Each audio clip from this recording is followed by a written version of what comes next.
আরে ভাই এদিকে কাছে শুনতে থাকো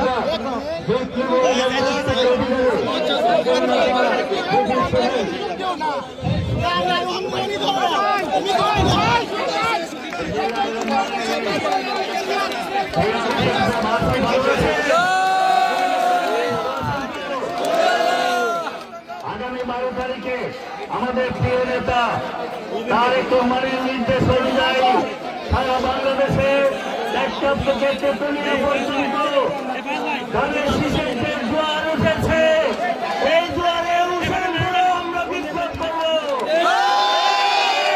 আমরা স্লোগান দেব, ভোট দিব কিসে?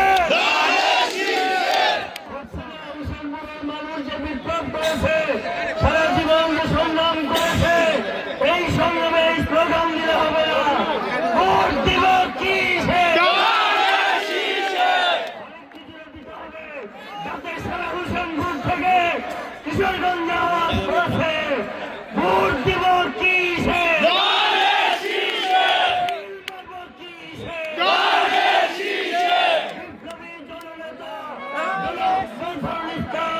গত 70 বছর আপনাদের পাশে ছিল বলেই আমরা তার নেতৃত্বে আগামী 12 তারিখে ধানের শীষে ভোট দেওয়ার আহ্বান জানিয়ে আজকের এই ধানের শীষের মিছিলে অংশগ্রহণ করার আহ্বান জানিয়ে আমি আমার কথা এখানে শেষ করলাম। আল্লাহ হাফেজ। বাংলাদেশ জিন্দাবাদ।